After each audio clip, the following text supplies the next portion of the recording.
कड़ी सुरक्षा के बीच देश के 13 राज्यों और 2 केंद्र शासित प्रदेशों की कुल 117 सीटों पर आज वोट डाले गए। साथ ही ओडिशा विधानसभा के तीसरे चरण की 42 सीटों के लिए भी मतदान पूरा हो गया।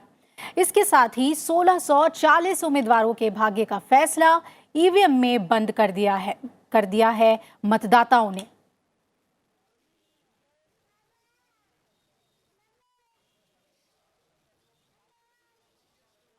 तो तीसरे दौर में भी सुबह से ही मतदान केंद्रों पर लोगों की भीड़ नजर आई। महिलाओं और युवाओं में मतदान को लेकर खासा उत्साह देखा गया, तो बुजुर्ग भी पीछे नहीं रहे। पहली बार वोट डालने वाले युवा मतदाताओं में मतदान को लेकर उत्सुकता देखी गई।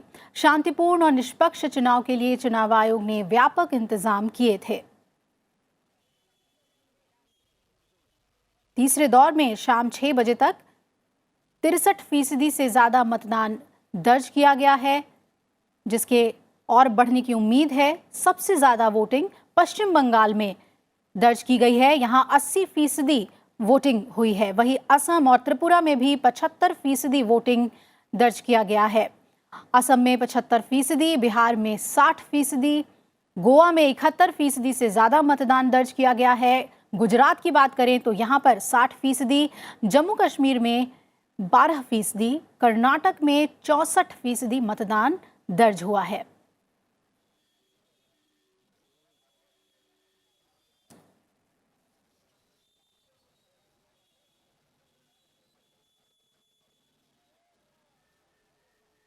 तो तीसरे चरण के मतदान के लिए कई वरिष्ठ नेताओं और सेलिब्रिटीज ने भी अपने मताधिकार का प्रयोग किया।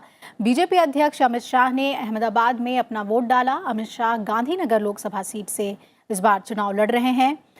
वहीं वित्त मंत्री और बीजेपी नेता अरुण जेटली ने अहमदाबाद में मतदान केंद्र पर अपना वोट डाला।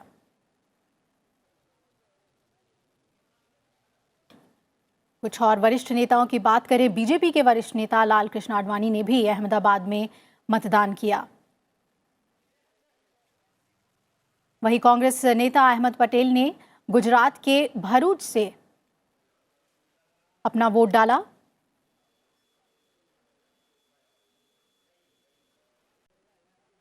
आप देख सकते हैं गुजरात के मुख्यमंत्री, उन्होंने भी अपने मताधिकार का इस्तेमाल किया।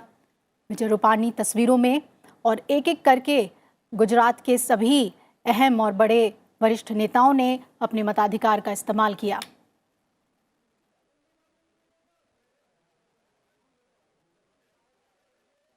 उधर कांग्रेस नेता मल्लिकार्जुन खड़गे ने कर्नाटक के कलबुर्गी में अपना मतदान किया। बात ओडिशा की करते हैं। तस्वीरों में आप देख सकते हैं मुख्यमंत्री नवीन पटनायक ने आज भुवनेश्वर के पोलिंग बूथ पर अपने मताधिकार का इस्तेमाल किया। केरल में भी आज मतदान हुआ और कांग्रेस नेता शशि थरूर ने तिरुवनंतपुरम में मतदान किया।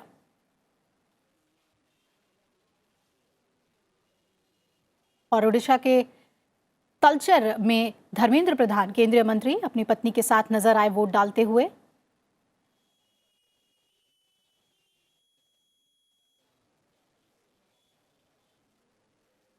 पश्चिम बंगाल में हो रहे लोकसभा चुनाव के तीसरे चरण के मतदान में भंग डालने के लिए उपद्रवियों ने कोई कसर नहीं छोड़ी है। मतदान के दौरान मुर्शिदाबाद के रानीनगर इलाके में उपद्रवियों ने पोलिंग बूथ के पास देसी बम मारे और वोटरों को डराने की कोशिश की। मुर्शिदाबाद में कांग्रेस और टीएमसी समर्थकों के बीच भीषण झड़प हुई, जिसमें पोलिंग बूथ की लाइन में लगे एक वोटर की मौत हो गई। और आइए रुक कर लेते हैं चुनाव आयोग के प्रेस कॉन्फ्रेंस का। 69.43%. The another factor that gives a lot of optimism is the enthusiastic participation of women in the election this year. In both the phases 1 and 2, the percentage of women voters to women electorate has surpassed the similar percentage for male voters to male electorate. In phase 1, the figures were 68.53% for female voters to 68.01% in case of the male voters. Similarly, in phase 2, women voters to electorate was 69.47%, while in case of the male voters, it was 69.40%. The size of electorate for the third phase of polls held today was more than 19 crores, of which the women voters were more than 9.29 crores and the person of third gender were 7058. The number of persons with disability electors for phase 3 polls were 9.98 lakhs, and the elections today were concluded from 2.14 lakh polling stations. Now all the notifications for the assembly elections have been issued. As for the election to the state assembly is concerned, the polling concluded completely in the first phase of itself for state of Andhra Pradesh, Sikkim, Arunachal Pradesh.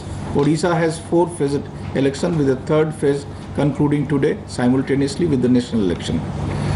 Due to the demise of the contesting candidate, Sri Ved Prakash Agrawal from 96 Patkura Assembly constituency in Odisha, the election to the said assembly constituency scheduled to be held on 29th April has been adjourned. As far as today's voting is concerned, the voting is still continuing in some of the places. So we will be only giving you the interim figures of various states and union territories which have gone for poll. And now I would like to go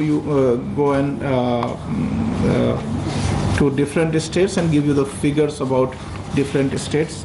And I'll request my colleagues to give the figures and details about their respective states. As far as Chhattisgarh is concerned, again, in the today's election in Chhattisgarh, there were 7 parliamentary constituencies of Sarguja, Raigad, Janjgir, Champa. चुनाव आयोग के press conference को आप सुन रहे थे, जिसमें ये कहा गया कि अभी जो फिगर्स हैं वो पूरी तरह से नहीं आए हैं क्योंकि कई जगह पर अभी भी मतदान जारी है। आगे हम बढ़ते हैं और आपको बता दें कि बिहार में 5 सीटों पर और उत्तर प्रदेश में 10 सीटों पर आज मतदान हुआ है। बिहार में अखिलेश सुमन मेरे सहयोगी मौजूद हैं और मधेपुरा में मौजूद हैं वो, और दूसरी तरफ उत्तर प्रदेश की बात करें, मैनपुरी में नवविक्रम सिंह मेरे सहयोगी मौजूद हैं। पहले अखिलेश जी आपके पास जानना चाहेंगे 5 सीटों पर आज मतदान संपन्न हुआ है, किस तरह का रहा आज मतदान?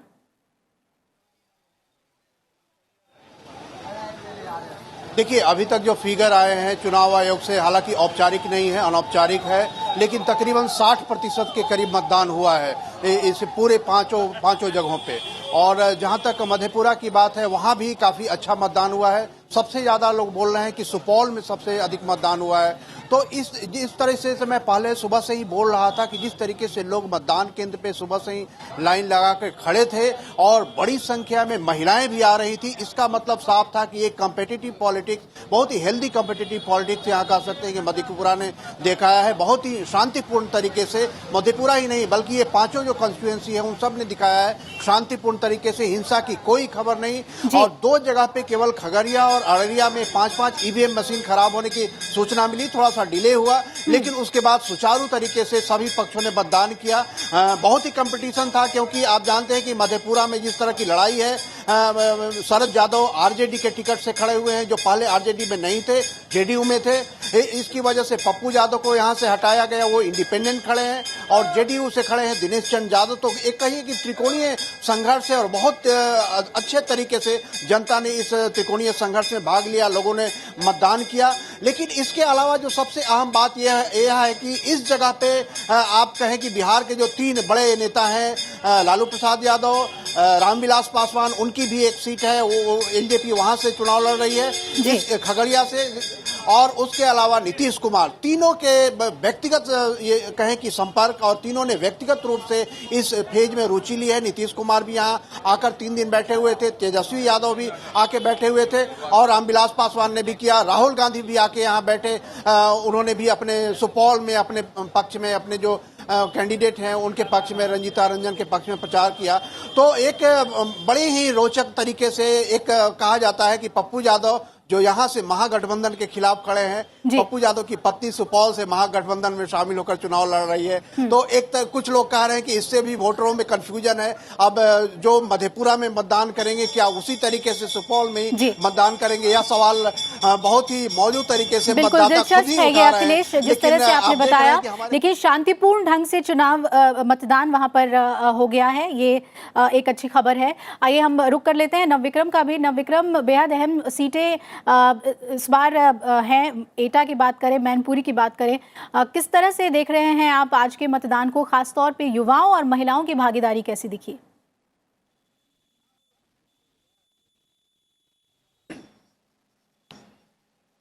अभिलाषा, अगर शहरी उदासीनता जो चुनाव आयोग के सामने सबसे बड़ी मुश्किल होती है, चुनौती होती है, अर्बन एपैथी को लेकर हमेशा चिंता रही है, लेकिन आज के चुनाव में ख़ास बात ये दिखी कि जो शहरी मतदाता है बड़े जोश के साथ निकला मतदान करने। सुबह से कतारें थीं, लंबी कतारें थीं, लेकिन जैसे जैसे दिन चढ़ा अभिलाषा, क्योंकि ये जो इलाका है बेहद गर्म इलाका है, यहाँ पर आज गर्मी भी बहुत ज़्यादा थी, तो इसके चलते जो दोपहर में थोड़ा सा हम लोगों को इक्का दुक्का लोग दिखे।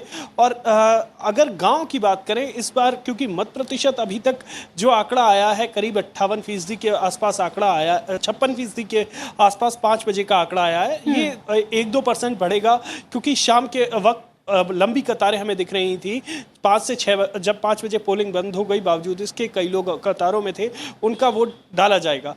लेकिन जो ग्रामीण इलाके में मतदाता है वो उतनी ज़्यादा जोश व खरोश से नहीं दिखा, क्योंकि इस पूरे इलाके में गेहूं कटने का वक्त है। तो कई जगह गेहूं कट रहे हैं, कई जगह गेहूं कट चुके हैं, लेकिन किसान बहुत ज़्यादा व्यस्त है और खेती बाड़ी के कामकाज के चलते और गर्मी के चलते शायद वो अब मतदान केंद्रों तक उस तादाद में नहीं पहुँच पाए जिस तादाद में वो पहुँच सकते थे। तो चुनाव विक्रम, एक अहम बात आपने बताई कि शहरी इलाकों में ज़्यादा उत्सुकता देखी गई मतदान को लेकर, और गांव गिराव के इलाके में कम देखी गई, लेकिन मतदान शांतिपूर्ण ढंग से संपन्न हुआ। अखिलेश, आपका शुक्रिया हमारे साथ जुड़ने के लिए मधेपुरा से।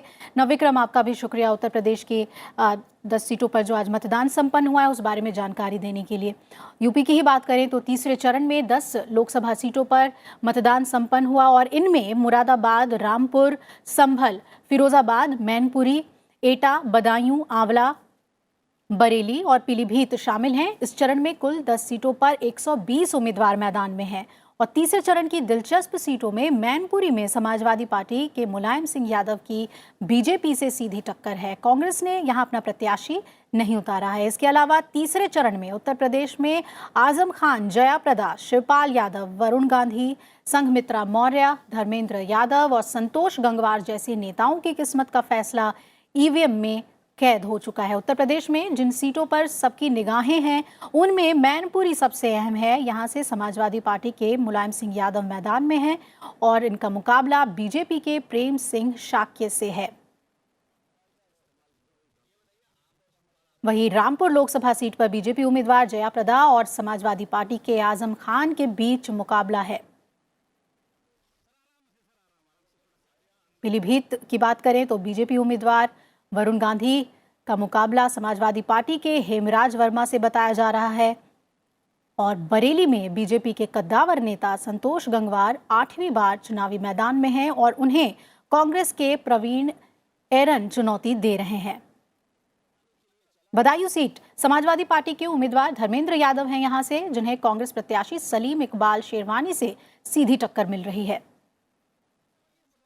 वहीं बीजेपी ने इस सीट से संघमित्रा मौर्य को मैदान में उतारा है। फिरोजाबाद सीट की बात करें तो यहां प्रगतिशील समाजवादी पार्टी के शिवपाल यादव और समाजवादी पार्टी उम्मीदवार और उनके भतीजे अक्षय यादव आमने सामने हैं। यहां पर बीजेपी के चंद्रसेन जादौन को प्रत्याशी घोषित किया गया है। बिहार की बात करें तो तीसरे चरण में झंझारपुर, सुपौल, अररिया, मधेपुरा और खगड़िया लोकसभा सीटों पर मतदान संपन्न हुआ। राज्य के तीसरे चरण की 5 सीटों पर 82 प्रत्याशियों की किस्मत का फैसला ईवीएम में कैद हो गया है। बिहार की राजनीति में मधेपुरा की सीट हाई प्रोफाइल मानी जाती है और यहां मुख्य मुकाबला एनडीए के जेडीयू प्रत्याशी दिनेश चंद्र यादव, जन अधिकार पार्टी के उम्मीदवार राजेश रंजन उर्फ पप्पू यादव और शरद यादव के बीच है।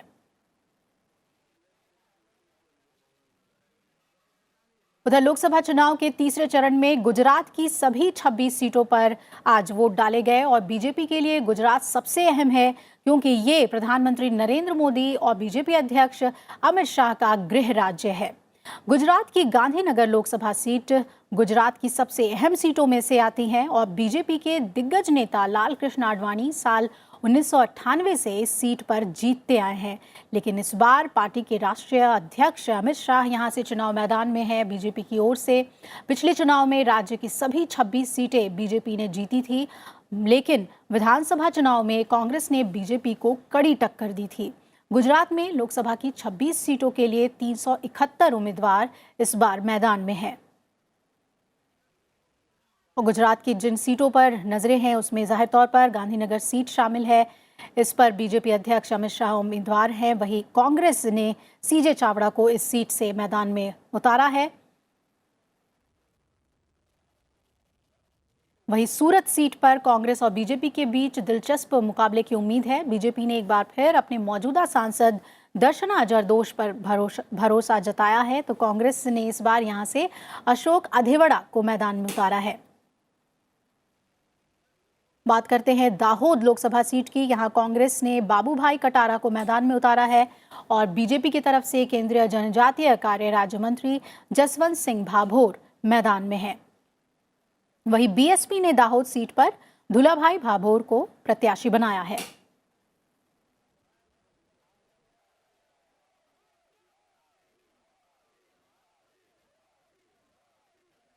और आइए रुक करते हैं ओडिशा का, जहां लोकसभा की 6 और विधानसभा की 42 सीटों के लिए आज तीसरे चरण में वोट डाले गए। ओडिशा की 6 लोकसभा सीटों के लिए 61 उम्मीदवार और 42 विधानसभा सीटों के लिए 356 उम्मीदवार चुनाव मैदान में हैं। ओडिशा में बीजू जनता दल की सरकार है और एक बार फिर मुख्यमंत्री नवीन पटनायक सत्ता में वापसी करने के लिए पूरी कोशिश में जुटे हैं। वहीं बीजेपी ने भी राज्य में बेहतरीन प्रदर्शन के लिए चुनाव प्रचार में पूरा जोर लगाया है।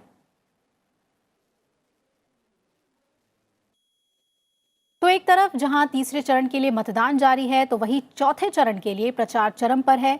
सभी पार्टियों के दिग्गज चुनाव में प्रचार करने में जुटे हैं। प्रधानमंत्री ने आज ओडिशा और पश्चिम बंगाल में कई जगहों पर जनसभा को संबोधित किया। प्रधानमंत्री नरेंद्र मोदी ने पश्चिम बंगाल के आसनसोल में एक जनसभा को संबोधित किया और कहा कि ममता दीदी की सरकार भ्रष्टाचारियों को बचाने के लिए उनके साथ उठ खड़ी हुई है। एक राज्य का मुख्यमंत्री जब सरेआम गरीबों को लूटने वालों के पक्ष में खड़ा हो जाए तो स्थिति आप समझ ही सकते हैं। भाई और बहनों, पाकिस्तान के कितने आतंकवादी मारे गए, इस बात का तो उनको सबूत चाहिए, लेकिन गरीबों की कमाई को किसने लूटा, उसके सबूतों को मिटाने का ये दिन रात षड्यंत्र करते रहते हैं। प्रधानमंत्री नरेंद्र मोदी ने ओडिशा के बालासोर में कहा कि हमारी सरकार ने मिशन शक्ति के तहत अंतरिक्ष में भी कामयाबी पाई। इसके साथ ही उन्होंने कांग्रेस पर भी निशाना साधा। कुछ दिन पहले आप सभी ने देखा कैसे बालासोर का नाम इतिहास में दर्ज हो गया है। मिशन शक्ति यानी सिर्फ 3 मिनट में स्पेस में सैटेलाइट को नष्ट करने की क्षमता भारत ने हासिल की है। यही बालासोर से ये टेस्ट किया गया था, यहां से मिसाइल निकली, 3 मिनट में अंतरिक्ष में जाकर के सैटेलाइट को मार गिराया। और उसके कारण आज भारत ये ताकत कमाने वाला दुनिया का चौथा देश बन गया है। इसके अलावा प्रधानमंत्री नरेंद्र मोदी ने झारखंड की राजधानी रांची में भी आज रोड शो किया।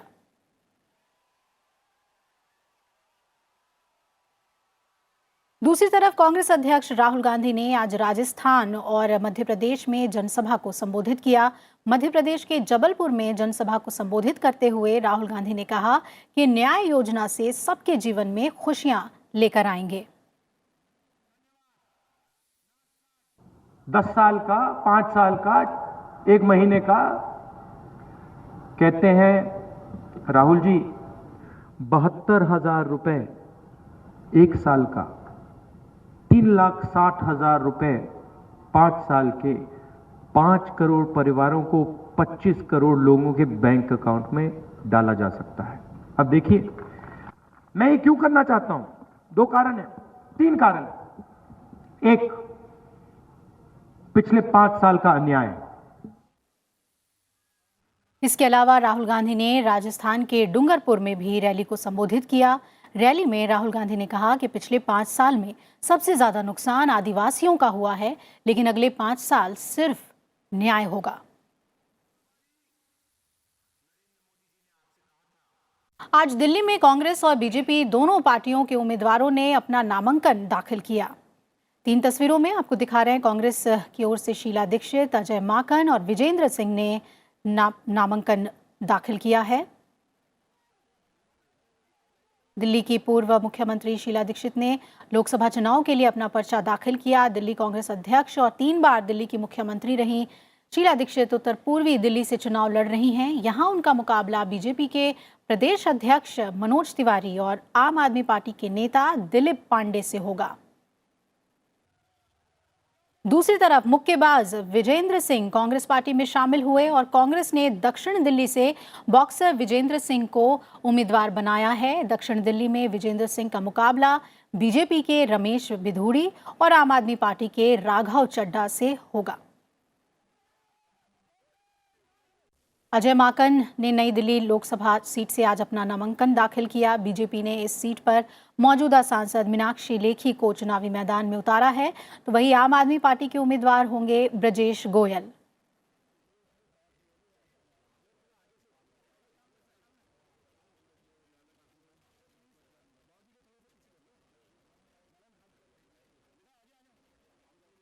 तो लोकसभा चुनाव के 6ठे दौर के लिए नामांकन का काम आज पूरा हो गया। इस दौर में हरियाणा, दिल्ली, उत्तर प्रदेश, पश्चिम बंगाल समेत 7 राज्यों की 59 सीटों पर, माफ कीजिएगा, 49 सीटों पर मतदान होना है। कल नामांकन पत्रों की जांच की जाएगी और 26 अप्रैल तक नाम वापस लिए जा सकेंगे। 6ठे दौर में 12 मई को मतदान होना है, जिसके लिए चुनाव प्रचार 10 मई को खत्म हो जाएगा।